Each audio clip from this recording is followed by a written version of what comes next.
Merci Marc, merci au président de la SOP, merci au conseil d'administration de la SOP de nous avoir fait une fois de plus confiance avec les gens du CNO pour parler de l'occlusion et de faire en sorte que ça ne soit pas quelque chose d'obscur et mythique.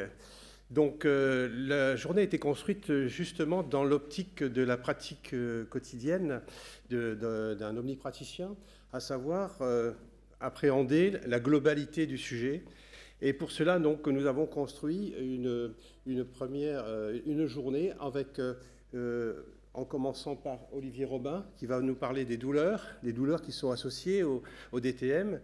On parle maintenant de DTM, mais non plus de DAM, ni de SADAM, ni d'autres choses, tout simplement parce qu'on s'adapte à la nomenclature internationale, qui, eux, disent TMD en anglais, ce qui permet dans la littérature de s'y retrouver.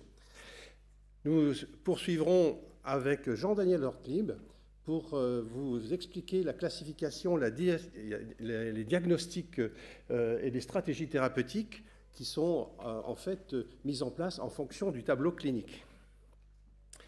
Nous poursuivrons avec un volet qui est souvent inexploité et qui, au fil des années, apparaît de plus en plus important. Je ne vous parlerai pas de l'axe 2, je vais vous parler de la physiothérapie, c'est-à-dire nous aurons cet après-midi un exposé fait par une jeune praticienne, kinésithérapeute, qui est donc associée avec une kinésithérapeute chevronnée en matière de kinésithérapie maxillofaciale.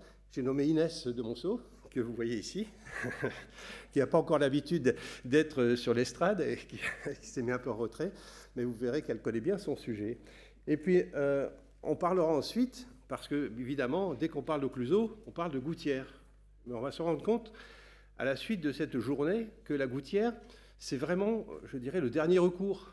Quand on a quand même fait un diagnostic et on sait pourquoi on veut faire cette gouttière. Alors qu'actuellement, et je le constate dans ma pratique, on se retrouve plutôt avec la gouttière en première intention parce que d'abord, beaucoup de praticiens, ou en tous les cas de thérapeutes qui ne sont pas forcément occlusodontistes, ont bien compris que c'était un outil, mais ça ne reste qu'un outil, ce n'est pas un traitement.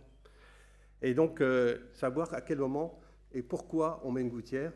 Et enfin, j'interviendrai pour vous expliquer quoi faire lorsque quelqu'un arrive à votre cabinet avec un des tableaux cliniques qui est souvent extrêmement inquiétant pour les patients et qui, pour vous, à la fin de cette séance, seront simplement une synthèse de tout ce qui vous aura été dit aujourd'hui.